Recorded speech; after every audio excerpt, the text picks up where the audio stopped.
Most people live their entire lives using only the first two levels of their consciousness, never realizing their brain is capable of so much more. We've been conditioned to stay in a reactive, survival state, while the higher levels of genius and intuition remain locked in the unconscious. Today, we are hacking the architecture of your mind to reveal the 7 levels of consciousness, and how to cross the shadow threshold to unlock the self-mastery you were never taught. The robot mode. Living on full autopilot where your fears and ancient instincts make every decision for you. Site_start. A recent study on unconscious decision-making revealed that up to 70% of daily choices are made by brain circuits that bypass conscious thought. Site. 5. These circuits fire automatically when fear or survival instincts flash, steering us like a car set on cruise control. In this mode, the mind runs on a loop of past patterns, never asking why. It's the robot mode of the 7 consciousness levels, an invisible filter that turns every input into a reflex move. When stress hormones surge, the amygdala docks the prefrontal cortex. The result? A smooth, fast decision. Raise your voice, flee the mall, shut your laptop before sleep. You lose the chance to weigh evidence or consider alternatives. The autopilot might even keep you stuck in an old fear of failure. For instance, a salesperson who automatically dives into a pitch without listening to the client's needs will miss cues that a new customer is wary. That autopilot spawns a loop. The client feels unheard, pulls back, and the salesperson repeats the same rigid script, feeling increasingly stuck. Recognizing this automation requires paying attention to its signs. Sudden heart rate peaks, a thumping pulse in the chest, or a hardwired urge to act before thinking. Those cues flag that the robot brain is firing. A practical test. Pause mid-conversation, notice the urge to jump to a conclusion, then sample a breath pause. This single inhale slows the amygdala spike, nudging the system back into prefrontal control. It's a tiny switch, but over time it rewires the default pattern. Progressing toward individuation means opening the autopilot gate. Mindfulness practice, like registering the feeling of a rising anxiety breath, lowers cortisol and retrains the brain to opt for choice over reflex. Journaling the thought following a stressful stimulus helps label emotions rather than act automatically. Consistent practice shifts the baseline. The next time a threat vocalizes, the brain evaluates options instead of rushing to fight or flight. The robot mode is no longer a permanent state. It becomes a check to be toggled, not a permanent dashboard, allowing richer, conscious navigation back to higher levels of self-mastery. The social actor, wearing a good person mask just to get approval from others, secretly draining 80% of your daily energy. Did you know that the simple act of putting on a good person mask can drain 8 out of 10 hours of your daily energy? That's a staggering, yet very real cost of constantly seeking outside approval. When you nod to every request, dodge criticism, and suppress your true feelings, you're trading moments of genuine self-reflection for a shallow sense of acceptance. The brain's reward pathways fire when you receive praise, but this short-term high is followed by a steep drop in self-confidence and motivation. People who glide through social circles on autopilot often ignore subtle signals of exhaustion. Picture a manager who attends every volunteer event, says yes to any deadline extension, and smiles when colleagues criticize her idea. She may feel praised, but she's also accumulating unspoken resentment that chips away at her stamina. Studies on decision fatigue show that each minor choice, whether to greet a colleague or take a break, uses up a slice of mental bandwidth. In the social actor stage, that bandwidth is spent mostly on performing rather than processing. So how to reclaim that energy without losing social harmony? Start by noticing where you say yes out of habit, not conviction. Ask yourself, why do I agree? If the answer is because I fear disapproval, it's time to test a softer boundary. Try a short pause on your phone. Before responding, check in with your values, not the audience. If they clash, choose a reply that feels authentic. The moment you do this, you're nudging toward your own voice. Progressing from the social actor to the next level, self-directed action, requires intentional rehearsal. Practice saying no in low-stakes situations, then observe how your self-esteem changes. Surround yourself with people who celebrate your honest opinions, not just your compliance. Over time, the energy you save from constant appeasement will fuel creativity, deeper connections, and ultimately, a sense of true individuation. The basement door, the scary moment you stop running and finally meet your shadow self to stop sabotaging your own success. Some of the biggest doors in our minds open only when we get ready to look behind the curtain. The hidden levels of awareness sit like rooms in a basement, cool and dark. The basement door, Your shadow self waits for the moment you finally stop hiding. People often avoid self-sabotage by chasing the next big win, but that chase hides the real problem. If you want to finish what you start, the first stop is an honest look at the things you push away. Remember the last time you refused a promotion because a corporate meeting scared you. The real fear, not the meeting itself, was the thought that you hadn't earned it. This is the shadow, the part of you that says, you're not good enough.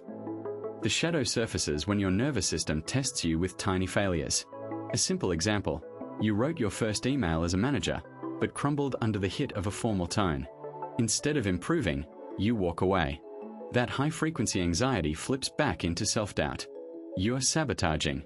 Either you face it, or it continues to freeze your growth. You can start the journey by noticing patterns. Short, clear check-ins can help. Did I think I was unworthy right before stepping up? Write the answer down. Then ask, what evidence supports that belief? In a kind notebook, list small successes that contradict the negative self-talk. For those people who ask, what if I fail? Picture the outcome.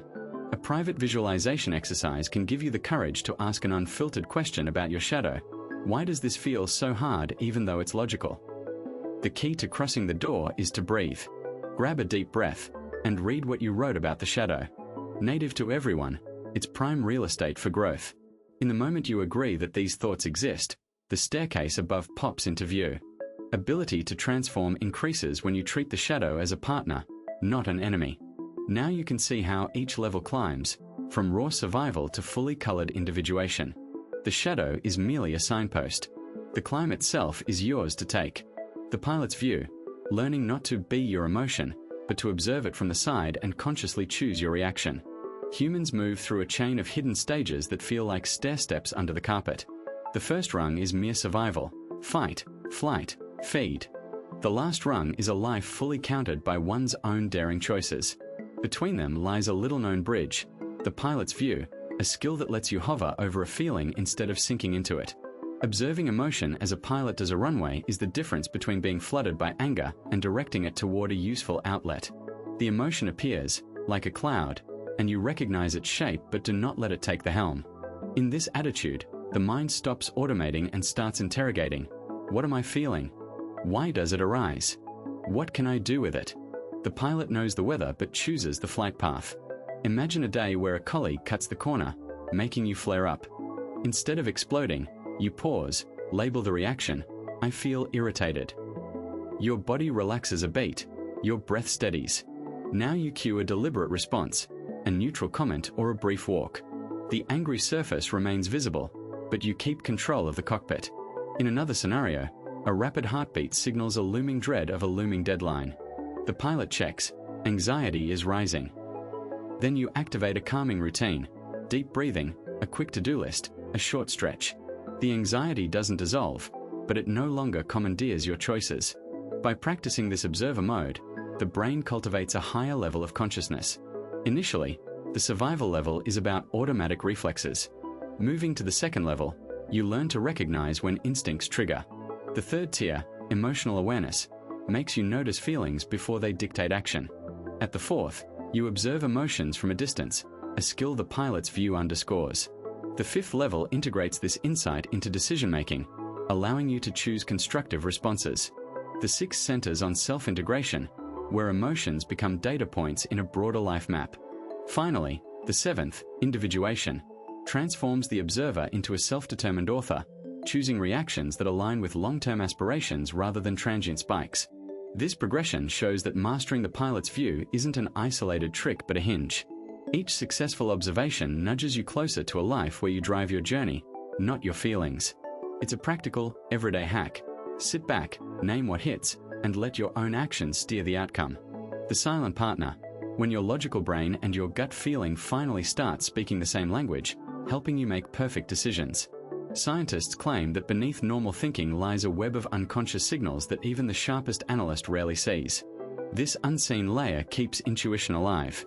Human brains allocate about 70% of choices to instinctual circuits, according to recent neuroimaging studies. When the prefrontal cortex and the amygdala sync, the hardwired logic of the brain can actually trust its gut whisper. Across cultures, this happens in moments of life-changing decisions: buying a home, accepting a promotion, or leaving a relationship. The key to this synchronicity involves two almost opposite brain hubs beating in harmony. The logical part, situated in the left hemisphere, rehearses scenarios with numbers and facts. The gut's domain, tucked under the temporal lobe, registers patterns from past experience and emotional tone. When these two landmarks echo each other, the decision gains a powerful double-check system.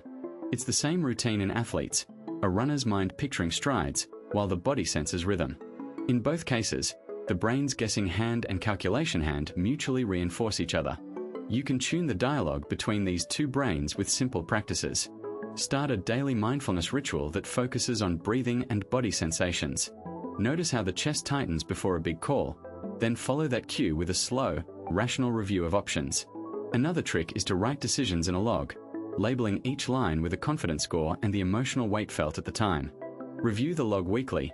You'll see patterns where confidence matches emotional cues. This practice trains both fronts to speak the same language, turning gut vibes into concrete choices. Examples from everyday life illustrate the payoff. A software engineer who feels a sudden excitement about a new project, then verifies the feasibility with a cost analysis, lands a groundbreaking product launch. A manager who senses team tension because of a subtle body language shift, then checks the team's performance data, preempts a conflict before it blooms. These cases confirm that when logical brain and gut co-talk, decisions turn out smoother and more aligned with true goals. The reality programmer. Realizing your brain is just software and learning how to delete the old rules that were holding you back. You might think you control your life, but hidden programs inside your head keep you in a loop. The brain is a software system of neural circuits that store tiny code snippets called associative patterns. When a child watches a parent scream after a mistake, the brain writes a script, mistake fear avoidance. That script runs whenever an error appears, in a classroom, at work, or even while cooking. In everyday life, you rarely notice the script's background. You feel scared, a racing heart pops up, and you mutter, "I'll never succeed." The brain's source code has no comments explaining why it behaves that way. Fortunately, the same circuitry that records habits can also rewrite them. Studies in neuroplasticity show that repeated new experiences can overwrite old patterns, much like deleting a line from a running program. A brain scan of a person undergoing mindfulness shows reduced activation in the amygdala, the part that fires up when the old fear script is triggered. That's the system's way of saying, program replaced. The first step in becoming a reality programmer is to identify the rule you wish to delete. You might say, "I am not good enough to ask for a raise." Split the rule into two parts: who says this and what it does. Write the part that dooms you on a sticky note and put it on the mirror.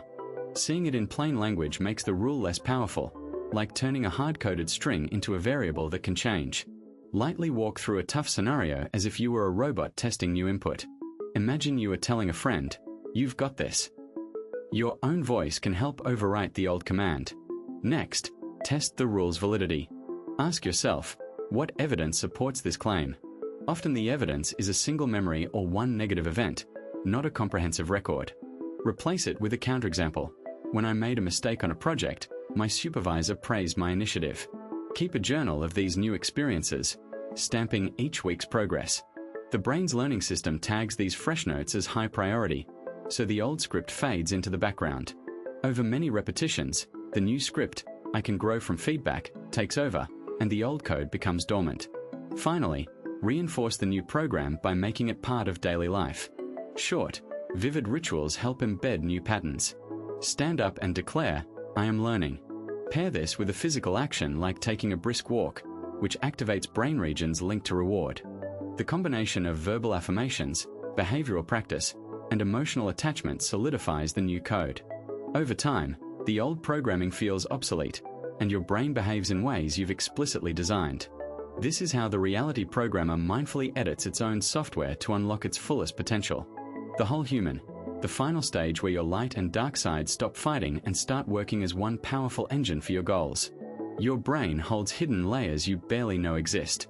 These layers stack like floorboards, each one rewiring how you see yourself and the world around you. At the last floor, the light you shout for and the shadow that sits in the corners merge, forming a single engine that drives you toward purpose.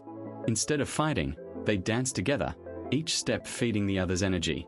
The whole human model builds on a 9-step journey that starts with simple survival instincts. Early steps involve recognizing hunger, fear, and self-preservation. As your awareness expands, you learn to cope with stress, form relationships, and set goals. Once you handle your emotions without being swallowed by them, you move into the individuation zone, where the self becomes a separate entity, a more integrated, coherent you. Then comes the final stage, integration. Here, no single part of your psyche dominates. All parts amplify each other. It's like switching from a split battery to a single, powerful source. Practical ways to reach this harmony include daily mindfulness practice, just a minute of noticing breaths or thoughts. Then add journaling. Write about moments where you felt conflict and how you could rewrite that story on paper. For example, if a colleague's criticism sparks anger, journal the feeling and then write a compassionate reply you'd give to yourself. Over time, the brain rewires, letting thoughts flow freely without flood. People reporting this approach say they can stay calm during traffic jams or finish projects with more clarity. They see that speed and empathy coexist in the same decision. Another tool is guided imagery. Picture a dark rectangle and a bright circle merging. Watch them overlap in the center, where new color forms. Each time you visualize the merge, you're training your nervous system to blend instincts and insights. Use this before decisions, like choosing a career move. Instead of autopilot fear, imagine combining courage, light, and caution, dark, as a single guiding force. When your mind settles, action follows without battling inner voices. Therapy and coaching accelerate this process. A therapist can map out your internal conflicts in simple charts, like a traffic system where red lights, blocked fears, and green lights, your drive, intersect. By scheduling traffic light swaps, pausing, breathing, reflecting, you eventually reduce stop-and-go behavior. The result? A seamless engine where determination fuels compassion, and ambition never becomes tyranny. That is the essence of the whole human. Knowing your shadows and shining lights are not enemies but essential partners. Wow! What if I told you that inside every one of us sits a secret ladder of awareness? About 7 hidden rungs here, a few upstairs there, all waiting for a little biohack of your own to climb. That's the power of the 7 levels of consciousness. Quick recap. 1. Survival hustle, firing on all cylinders just to stay alive, protecting the body. 2. Safety zone. The mind shifts to feeling protected, building trust in the environment. 3. Connection craves. We turn to social glows, wanting belonging and shared meaning. 4. Esteem builder. Confidence grows. You start affirming a solid identity. 5. Cognitive explorer. Curiosity opens. You question and analyze patterns. 6. Emotional alchemist. Feelings turn into insights. You turn pain into power. 7. Individuation finish line. You weave all that into a unique story, becoming the author of your life. Moving between rungs is all about intentional practice. Breathe easily on the low ones, stretch your eyes wide on the high ones, pause to judge the gap, then decide to step quietly or sprint. Jackpoint your today with just a 5-minute check-in. Notice which level you're on, and set a micro goal to move up. I've been living this biohack too, figuring out how the brain flips these switches. If that feels like you, if you're tired of being stuck on the first rung or whispering to yourself that you're not good enough, I've got your back. Hit the subscribe button, smash that notification bell, and let's keep building each level together. Next week, I'll share a quick sleep hack that nudges your brain straight into level 1's calm mode, because sleep is the real silent superpower. Until then, keep your curiosity wired and your focus tight. You're climbing, so let's power through the next run.